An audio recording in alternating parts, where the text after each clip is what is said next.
చైనాలో అమెరికా అధ్యక్షుడు Donald Trump పర్యటన కొనసాగుతోంది. సుదీర్ఘ విరామం తర్వాత చైనా గడ్డపై అడుగుపెట్టిన ట్రంప్నకు బీజింగ్లో చైనా అధినేత జిన్పింగ్ ఘన స్వాగతం పలికారు. అనంతరం ఇరువురు నేతలు ఉన్నత స్థాయి ద్వైపాక్షిక చర్చల్లో పాల్గొన్నారు.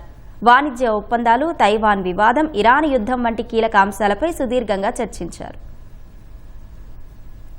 చైనాలో పర్యటిస్తున్న అమెరికా అధ్యక్షుడు డొనాల్డ్ ట్రంప్నకు ఆ దేశ అధినేత షీ జిన్పింగ్ ఘన స్వాగతం పలికారు. చైనా రాజధాని బీజింగ్లోని గ్రేట్ హాల్ ఆఫ్ పీపుల్ వద్ద జిన్పింగ్ ఆయనకు రెడ్ కార్పెట్ స్వాగతం పలికారు. చైనా త్రివిధ దళాలు సమర్పించిన గౌరవ వందనాన్ని ఇరు దేశాధినేతలు స్వీకరించారు. ఈ సందర్భంగా చైనా కళాకారుల బృందం సాంస్కృతికంగా ఆకట్టుకుంది.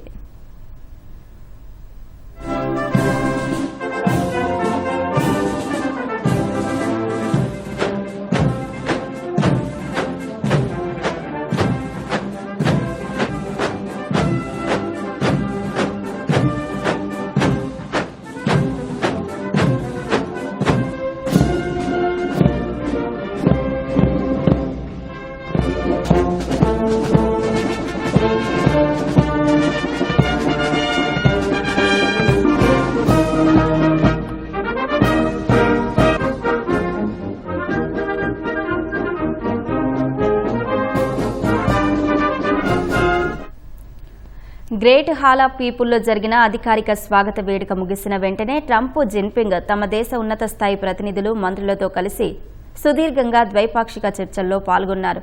వాణిజ్య లోటును తగ్గించడం, అమెరికా నుంచి వ్యవసాయ ఉత్పత్తుల కొనుగోలు చేయాలని ట్రంప్ కోరినట్లు సమాచారం. ప్రయాణికుల విమానాల విడిభాగాలను కొనుగోలు చేయాలని సూచించినట్లు తెలుస్తోంది.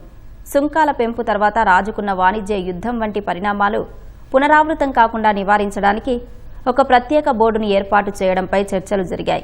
అలాగే ఇరాన్ యుద్ధం, తైవాన్ రక్షణ ప్యాకేజీ వంటి సున్నితమైన అంశాలను కూడా ఈ ద్వైపాక్షిక సమావేశంలోనే ఇరువురు దేశాధినేతలు ప్రస్తావించారు. ఈ అధికారిక చర్చల తర్వాత రేపు ఉదయం వారిద్దరూ ప్రైవేట్గా మరోసారి భేటీ కానున్నారు.